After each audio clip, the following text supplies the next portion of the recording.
요한복음 6장 1절에서 15절 신약성경 152페이지입니다.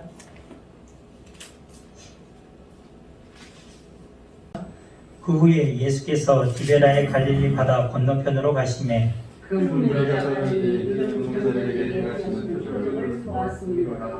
예수께서 산에 오르사 제자들과 함께 거기에 앉으시니 마침 유대인의 명절인 유월절이 가까웠습니다. 예수께서 눈을 들어 큰 무리가 자기에게로 오는 것을 보시고 빌립에게 이르시되 우리가 어디서 떡을 사서 이 사람들을 먹이겠느냐 하시니 이렇게 말씀하시면 주의 어떻게 하실지를 아시고 빌립을 시험하고자 하십니다. 빌립이 대답하되 각 사람으로 조금씩 갖게 할지라도 200데나리온의 떡이 부족하리이다.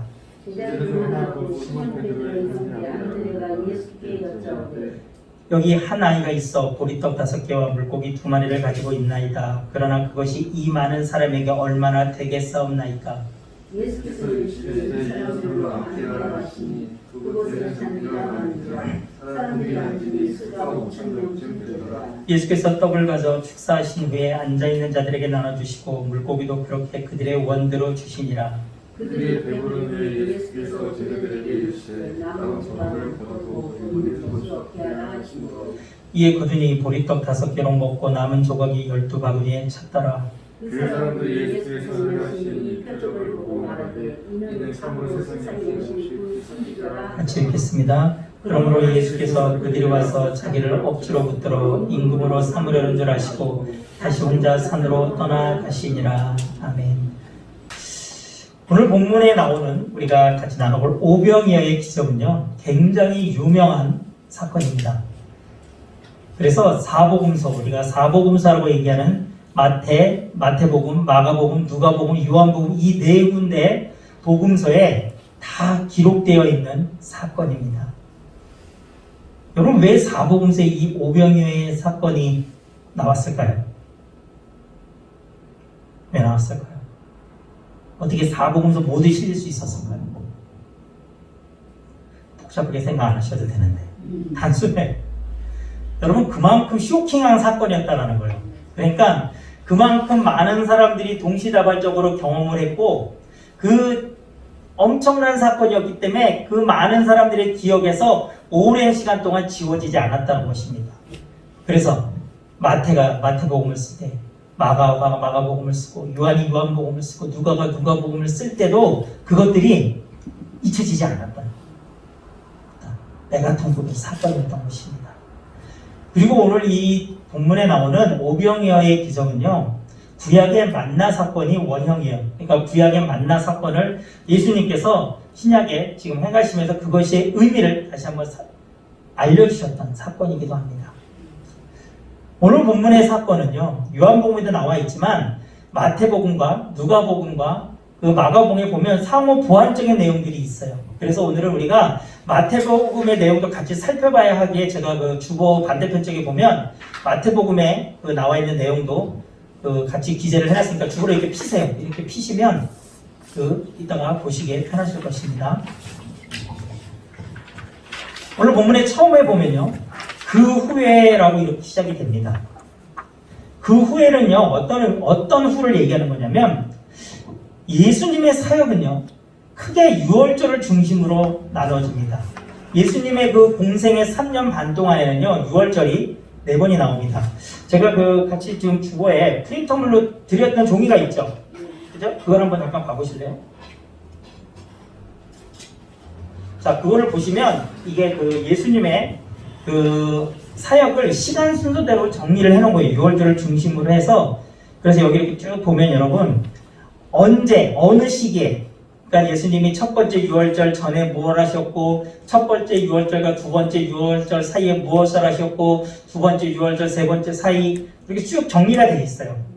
여기서 앞에 갈자라고 하고 동그라미 쳐진 갈릴리 지역에서 하셨다는 얘기고, 예자라고 하고 동금이 되는 건 예루살렘 지역에서 하셨다는 사건입니다. 이렇게 해서, 왜냐면 성경에 보면 명절이 가까움에 또 6월절을 지내기 위해 이런 표현들이 자주 나옵니다.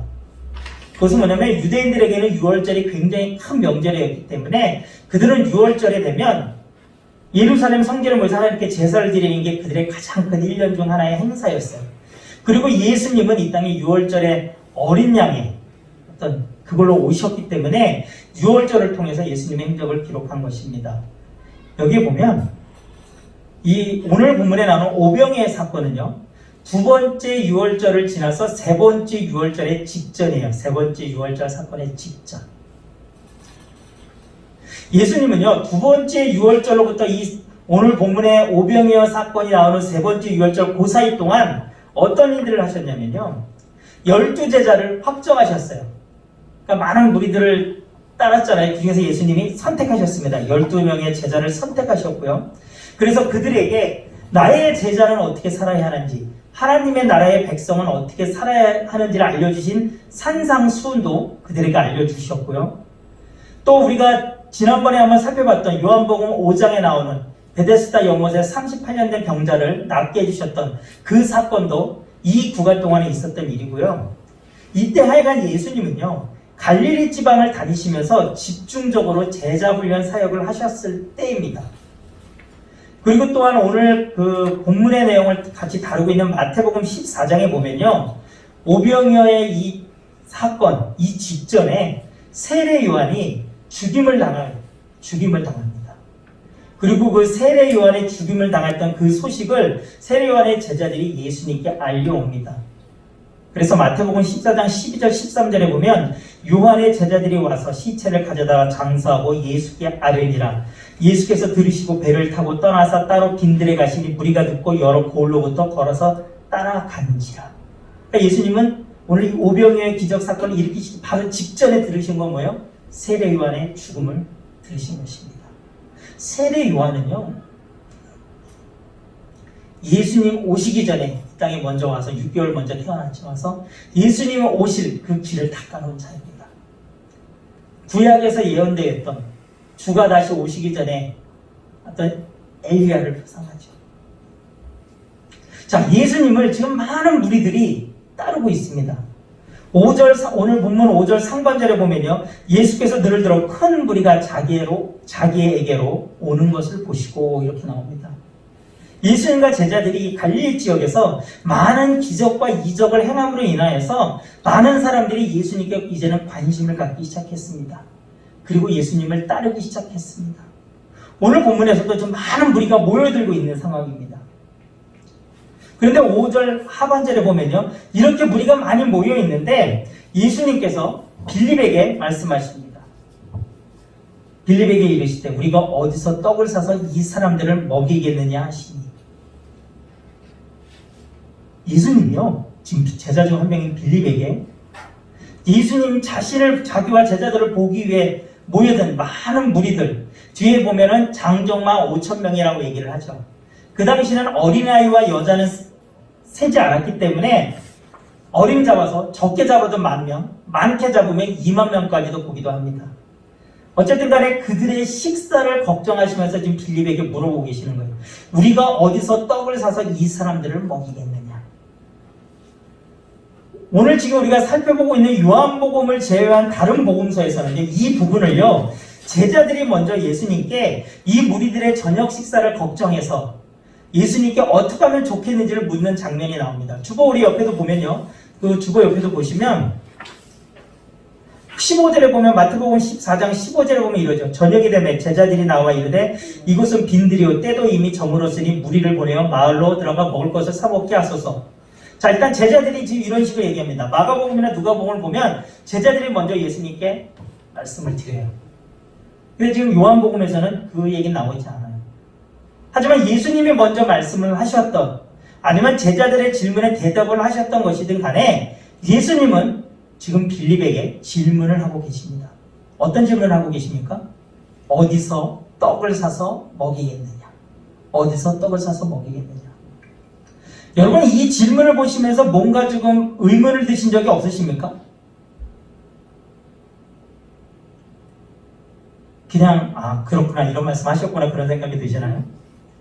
여러분, 예수님은요, 지금요, 이 무리에게 어떻게 먹을 것을 주겠냐는 방법을 물어보시는 게 아니라 어디서라는 지금 장소를 물어보고 계세요. 장소를. 어디서 떡을 사겠냐는 거예요. 어디서. 그리고 이어지는 그 예수님의 말씀에 보면 예수님은 이런 질문을 왜 했다고 하십니까? 6절에 보면요. 빌립을 시험하고자. 빌립을 시험하기 위해서 지금 예수님이 빌립에게 질문을 하셨다고 나오고 있어요. 어디서 떡을 사서 먹이겠느냐라고. 이 6절에 나오는 시험하고자는요. 원어를 보면 페이라존이라고 하는데요. 이것은 부정적인 의미에서는요. 누구를 교활하게 시험하고 죄로 유혹하는 행위를 나타내는데 자주 사용되는 단어예요. 부정적으로 쓰였을 때는. 그런데 긍정적인 의미로서는요. 하나님께서 우리 인간을 단련시키기 위해 테스트하시는 것을 의미합니다. 예를 들자면 이런 거죠. 11에서 11절 7절에 보면 17절에 보면 이렇게 나옵니다. 아브라함이 시험을 받을 때 믿음으로 이삭을 드렸으니 그는 약속들을 받은 자로 돼 그 아들을 드렸느니라.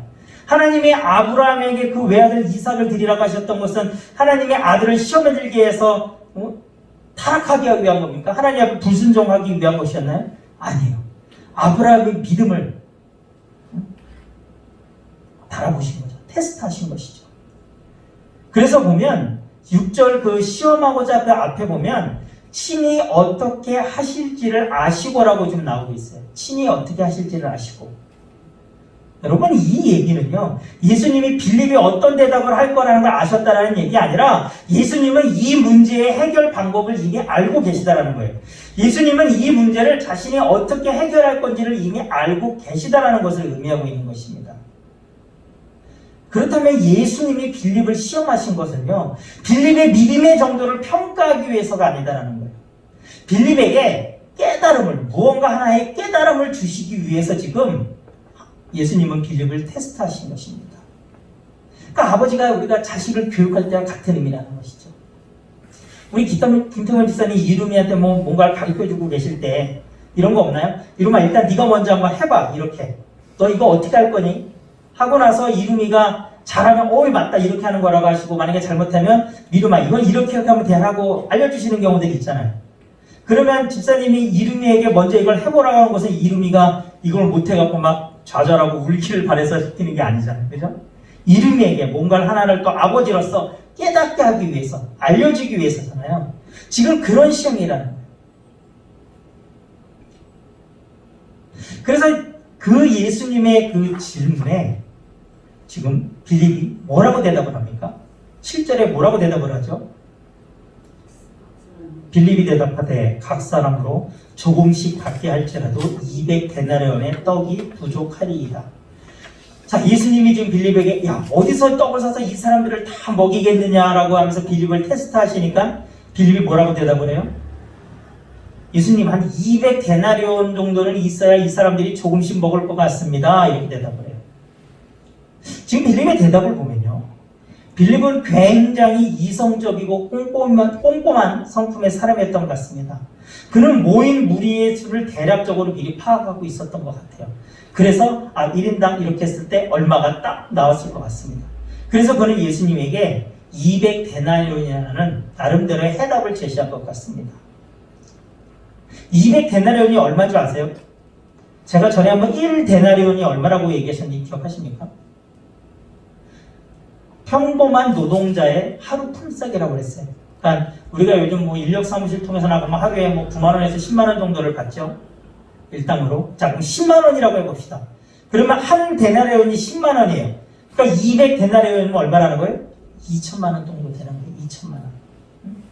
그러니까 지금 빌립이 예수님께 뭐라고 얘기했냐면 예수님, 이 사람들 다 먹이려면 우리 지금 한 2천만 원 정도 있어야 되는데요.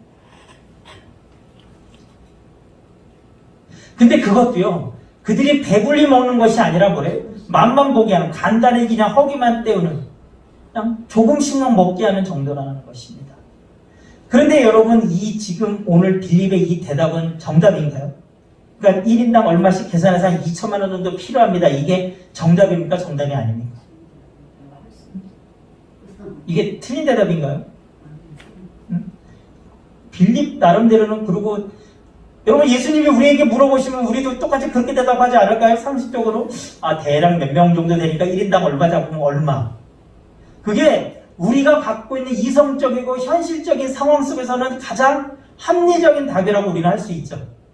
그렇죠?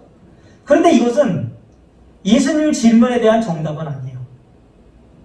현실의 관점에서 바라본 실질적인 정답일 수는 있지만 예수님 질문에 대한 답은 아닙니다. 왠지 아시나요? 제가 몇 번 지금 이 예수님의 질문을 강조할 때 얘기를 했어요. 예수님이 물어보신 것은 얼마가 들겠냐라는 방법을 물어보신 게 아니라 어디서 먹을 것을 가져올 수 있겠냐, 살 수 있겠냐라는 장소를 물어보신 것이죠.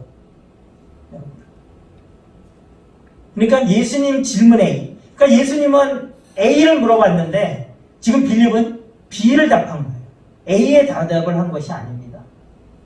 그리고 사실은 현실적으로 생각을 해도요, 200데나리온이 만약에 있었어도, 그러니까 지금 5,000명에서 2만 명까지 모여서 이 사람을 다 먹으려면 2천만 원 돈이 필요해. 그런데 여러분, 그 돈이 있었어도 그 많은 사람들이 먹을 양을 한꺼번에 살 수 있는 가게도 없었을 거라는 것이죠. 그러니까 어떻게 보면 예수님의 질문은요, 현실 속에서는 실질적으로는 불가능한 일에 대한 해답을 예수님은 요구하신 것입니다. 자, 빌립이 그렇게 대답을 하고 있는데 이어지는 안드레가 또 예수님께 미스무리하게 한마디 던집니다. 우리 9절 한번 볼까요? 여기 한 아이가 있어 보리떡 5개와 물고기 2마리를 가지고 있나이다. 그러나 그것이 이 많은 사람에게 얼마나 되겠사옵나이까. 자, 안드레가 한 아이의 도시락을 갖고 와요. 물고기 5개와 보리떡 5개와 물고기 2마리입니다. 그 당시 유대인들의 주식은요, 밀가루로 만든 빵이었어요. 그런데 오늘 본문에서 나오는 것은 보리떡이라고 합니다. 보리로 만든 빵은요, 가난한 사람들의 주식이었습니다. 그리고 물고기는요, 소금에 절이거나 구운 물고기였어요. 여러분, 한 아이의 도시락에 부모가 그 아이에게 싸준 보리떡 5개와 물고기 2마리. 뭐 물고기 하나가 막 이따 많았겠습니까? 아니야, 여러분. 정말 우리 검지손가락만 하지 않아서 제가 검지손가락을 필 수가 없네. 여기 될까봐. 거의 한 요만 했을 거라는 거죠, 하나가. 그리고 여러분, 그 떡이 뭐 요즘 우리가 얘기하는 뭐 건강식품 보리떡 좋은 거겠습니까? 어떻게 보면 정말 보잘것없는 떡이었을 거라는 것입니다. 가난한 사람들이 먹었던 음식이잖아요. 그냥 정말 맛보다는 그냥 한 끼 때웠다라는 배고픔만을 면할 수 있는 그런 음식이었겠죠. 근데 지금 안드레는요, 이것을 예수님 앞에 내밉니다. 그러면서 예수님, 이것밖에 없는데 이 사람들한테 이게 나눠주면 이게 입에 풀칠이나 하겠습니까? 지금 어떻게 보면 안드레도요, 지금 뭔가 약간 좀 삐딱하게 얘기하고 있는 거예요. 그것이 이 많은 사람에게 얼마나 되겠사옵나이까? 예수님, 지금 이거밖에 없는데 예수님 이거 갖고 이 사람들이 입에 풀칠이나 하겠습니까? 안드레 또한 인간의 한계를 지금 보여주고 있습니다. 빌립과 안드레 모두 현실을 바라보는 인간의 한계점을 보여주고 있는 거예요. 여러분, 이 오병이어의 기적을 바라보는 사람들의 합리적인 관점이 가장 많이 나오는 게 뭔지 아세요? 어린아이가 자신의 도시락을 꺼내서 예수님께 드린 그 행동에 감동을 받아서 그 많은 회중들이 각자 원래 도시락 하나씩 다 갖고 있었는데 처음에 안 끼내놨다가 감동을 받아서 끼내서 먹었다. 여러분, 그게 어떻게 보면 그 세상 사람들이 생각하는 이 오병이어의 기적의 합리적인 생각이라는 거예요. 그것이 가장 많은 비율을 차지한다고 합니다. 그런데 예수님은 그렇게 해결하지 않으셨어요. 그것은 그들의 생각입니다. 예수님을 믿지 않는 자들의 생각이죠. 주보에 한번 볼까요? 우리 마태복음 14장 16절 한번 볼까요? 마태복음 14장 16절 한번 같이 읽겠습니다. 예수께서 이르시되 갈 것 없다. 너희가 먹을 것을 주라. 지금 그러니까 문제 해결 과정을 살펴볼 텐데요. 예수님이 제자들에게 지금 예수님 이 사람들 먹을 거를 어떻게 할까요? 묻는 제자들에게 예수님 뭐라고 말씀하신 거예요? 너희가 먹을 것을 주라. 지금 예수님은요, 제자들에게 지금 기절초풍한 얘기를 하고 있는 거예요. 야, 너희가 먹을 것을 줘. 해결할 수 없는 문제 가운데서 예수님은 제자들에게 너희가 해결해 달라고 말씀을 하고 계신 것입니다. 지금 우리가 살펴본 대로 이 수많은 무리를 거기서 인간적인 방법으로는 돈이 있어도 먹일 수 없어요. 그만큼의 먹을 양식을 살 곳이 없습니다. 그리고 더 그 돈도 없는 그런 상황입니다. 그랬을 때 제자들이 예수님에게 내민 건 뭐예요? 보잘것없는 해결 방법은 뭐였습니까? 보리떡 5개와 물고기 2마리였습니다.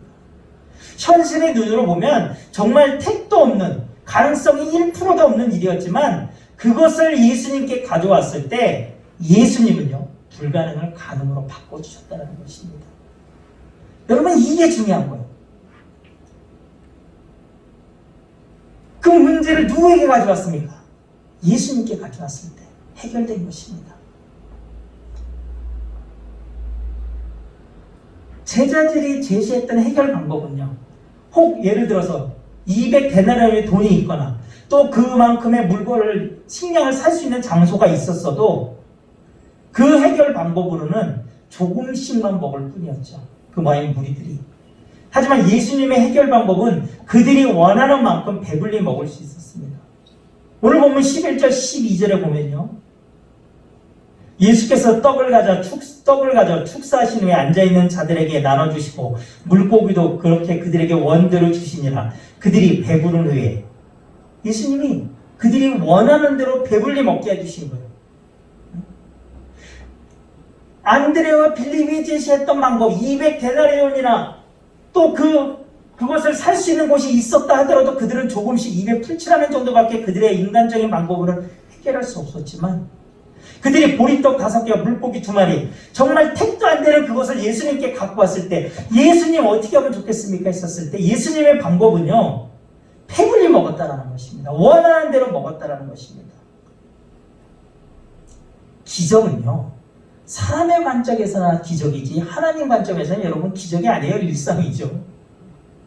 여러분, 천지를 창조하신 하나님께 기적은 기적이 아닙니다. 그냥 말씀만 하시면 이루어지는 일이에요. 아무것도 아니라는 것입니다. 성경은 우리에게 지금 계속 그것을 알려주고 있습니다. 문제 해결은 하나님께 있다고 알려주고 있습니다. 그리고 예수님이 행하신 일들은요, 그 수많은 일들, 예수님이 행하신 기적과 표적 같고 수많은 일들이 만약에 우리의 상식선에서 이해되는 일들이었다면, 그래, 그럴 수도 있지, 뭐 그렇게 될 수도 있는 일이었어 라고 한다면, 여러분, 우리가 굳이 지금 이 자리에서 예수님을 믿을 필요가 있겠습니까? 예수님이 행하신 그 많은 일들이 기적이 아니라 나도 할 수 있는 일이라면, 내가 노력해서 할 수 있는 일이라면 우리 굳이 예수님 믿을 필요 없는 거잖아요. 요한복음에서 요한은요, 예수님이 하나님이 천지를 창조하실 때 함께 하셨던 하나님의 아들이심을, 같이 계셨던 분이심을 요한복음 처음부터 그는 알려주고 있습니다. 우리 주보 한번 볼까요? 요한복음 1장 1절에서 5절 나와 있죠. 우리 주보에 같이 한번 읽도록 하겠습니다. 태초에 말씀이 계시니라. 이 말씀이 하나님과 함께 계셨으니 이 말씀은 곧 하나님이시니라. 그가 태초에 하나님과 함께 계셨고 만물이 그로 말미암아 지은 바 되었으니 지은 것이 하나도 그가 없이는 된 것이 없느니라. 그 안에 생명이 있었으니 이 생명은 사람들의 빛이라. 빛이 어둠에 비치되 어둠이 깨닫지 못하더라. 자, 요한은 지금 예수님을요, 하나님의 아들이시고 그 예수님이 하나님이 천지를 창조하셨을 때 같이 계셨던 분임을 지금 알려주고 있습니다. 그러니까 그는요, 예수님께 모든 것을 갖고 오면 예수님이 해결하신다는 것입니다. 배불리 먹었습니다. 원하는 대로 먹었습니다. 그리고도 남았어요. 12절에 보면 그들이 배부른 후에 예수께서 제자들에게 이르시되 남은 조각을 거두고 버리는 것이 없게 하라 하시므로. 여러분, 그렇게 해서 거두은 게 12바구니에 담겼다고 하죠. 여러분, 12바구니가 여러분 우리나라 그 잔치하면 이렇게 큰 대나무 바구니, 여러분 이런 바구니 아니에요. 여러분, 그 당시 사람들은 이렇게 도시락으로 갖고 있는 조그만 어떤 바구니를 의미합니다. 어쨌든 간에 예수님은 다 걷어들이게 하셨어요. 여러분, 예수님이 왜 남은 음식을 다 걷게 하셨을까요? 여러분, 이거 한번 생각해 보신 적 있으세요? 여러분, 예수님이 왜 남은 걸 다 모았을까요? 예수님이 나중에 그거 제자들하고 저녁 때 그 다음날 먹으려고 모셨을까요? 여러분, 왜 모았을지 한번 생각해 보신 적 있으세요? 왜 모았을까요? 하나님이 주신 거니까 아끼지 않고 버리면 안 되잖아요. 그럼 사람들에게 나눠서 니네 이거 버리지 말고 꼭 가서 먹어라, 그러면 되잖아요. 왜 그랬을까요? 예수님은요, 그들의 이 기적을 통해서 그들을 오해하고 시험되지 않도록 하신 거예요. 구약에 보면 이런 사건이 있죠. 전에 한번 우리가 얘기했던 것 같은데, 이스라엘 백성들이 구약 광야 생활 동안 하나님 앞에 불만불평하니까 하나님이 불변을 보내갖고 그들을 다 죽게 하고 상하게 하죠. 그때 하나님이 살려달라고 얘기하는 모세의 기도에 하나님이 응답하셔서 장대에 노뱀을 매달아 달면 그것을 보면 그들이 산다고 얘기했죠. 그리고 실질적으로 사람들이 그것을 본 사람들은 죽지 않고 살았어요. 자, 그래서 그 장대에 있던 그 노뱀은 보관되어 있었죠. 근데 시간이 지나면서 어떤 사건이 벌어졌냐면 사람들이요, 그 장대에 매달린 그 노뱀, 그것을 통해서 역사하신 하나님을 잊어버리고, 왜 노뱀을 봐야 되는 그 사건의 본래의 의도는 잊어버리고, 그 노뱀이 기적을 일으켰던 그 노뱀을 숭배한 것이죠. 그러니까 구약시대 때 시간이 지난 후에 이스라엘 사람들이 그것을 모셔다가 거기다 숭배를 했다는 것입니다. 여러분, 그거예요. 오병이의 기적은 엄청난 사건이죠. 예수님은요, 자칫 그들이 그것을 가지고 가서 오해할까 두려우셨던 것입니다. 실질적으로 15절에 보면 이렇게 나오잖아요. 예수께서 그들이 와서 자기를 억지로 붙들어 임금으로 삼으려는 줄 아시고 다시 혼자 산으로 떠나가시니라. 여러분, 이스라엘 백성들은요, 로마의 압제에 있었어요. 그들은 가난했습니다. 권력의 이방 민족이 핍박을 당했어요. 그들에게 예수님은, 오병이의 기적을 일으키신 예수님은요, 여러분, 그들의 삶을 바꿔놓는, 그들의 눈을 번쩍 띄게 하시는 분이었어요. 야, 저분만 따라가면 먹을 거 걱정할 게 없겠다. 저분만 따라보면 몸 아플 일 없겠다. 야, 저분 우리 왕으로 삼자. 그들은 예수님이 자신들의 임금이 되면 자신들이 지금 갖고 있는 그 모든 문제가 해결될 거라고 믿었습니다. 근데 예수님은 그들의 임금이 되게 오신 게 아니에요. 오늘 요한복음의 오병이의 기적은요, 표적이라고 얘기를 해요. 표적. 표적과 기적은요, 좀 다릅니다. 의미가 달라요.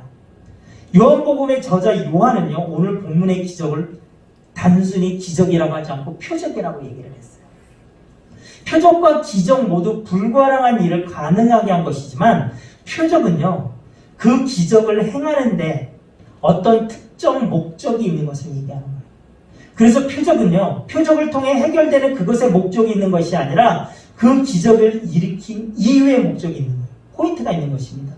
자, 한 번 더 쉽게 설명을 드릴게요. 뭐냐면, 오병이의 사건을 표적이라고 지금 하는 이유는 뭐냐면, 예수님이 오병이의 기적을 일으키신 그 이유가 그 사람들이 배가 고프니까 이 사람들의 모인 물에 배를 채워주기 위해서 예수님이 기적을 일으키신 게 아니다라는 거예요. 그거는 하나의 현상이지만 그걸 통해 예수님은 의도하신 바가 있다는 것입니다. 예수님이 이 오병이의 기적을 통해 그들의 줄인 배를 채워주심으로 인해서 예수님이 그들에게 알려주고 싶은 게 있으셨던 거예요. 그게 뭐냐면 자신이 하나님의 아들이라는 거예요. 예수님은 지금 오병이의 오늘 이 표적을 통해서 그것을 알려주고 싶으셨던 거예요. 그냥 단순히 모인 무리들이 배가 고프니까 그들에게 배를 채워줘야 되지가 아니었다는 것입니다. 여러분, 우리가 이것을 헷갈리면 안 된다는 거예요. 표적은요, 다른 의미가 있어요. 단순히 행하신 그 행동의 목적이 있는 것이 아니라 의도를 가지고 그것을 행하셨다는 것입니다.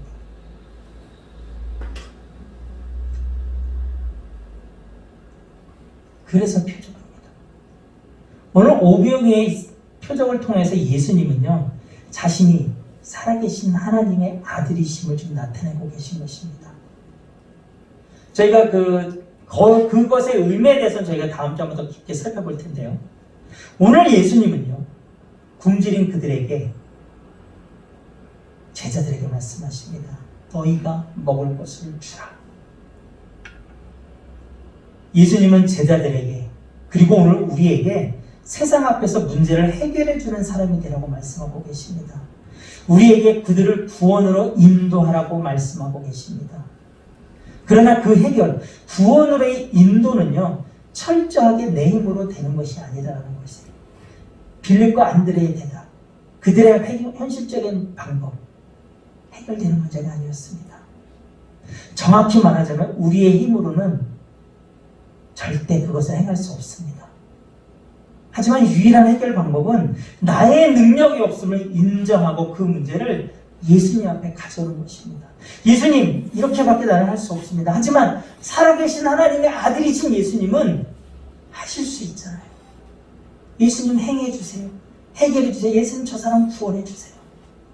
저 사람 꼭 구원받아야 되지 않겠습니까? 여러분, 예수님이 해결을 하시기 바랍니다. 예수님이 일하시게 예수님 앞에 가져오시기 바랍니다. 그것이 가장 올바르고 완벽한 방법입니다. 예수님은 제자들에게 오늘 저와 여러분에게 너희들이 해결하라고 너희들이 먹을 것을 주라고 말씀하고 계시지만 그 해결 방법 또한 나에게 갖고 오라고 말씀하고 계십니다. 너희들은 그냥 중간에 옮기기만 하면 된다는 것입니다. 우리가 할 일은요, 오직 예수님이 살아계신 하나님의 아들이심을 믿고 전하기만 하면 되는 것입니다. 문제 해결은 하나님께 있음을, 예수님께 있음을 전하기만 하면 되는 것입니다. 그것이 오늘 오병이의 기적이, 오병이의 표적이 일어나는 중심이 됐습니다. 보리떡 5개와 물고기 2마리를 예수님께 가져오지 않았다면 이 일은 벌어지지 않았습니다. 여러분, 예수님께 가져가시기 바랍니다. 예수님 앞에 모든 것을 내려놓으시기 바랍니다. 내 능력이 아닌 예수님으로 행하는 저와 여러분에게 간절히 축원합니다. 우리 찬양하고 기도하도록 하겠습니다.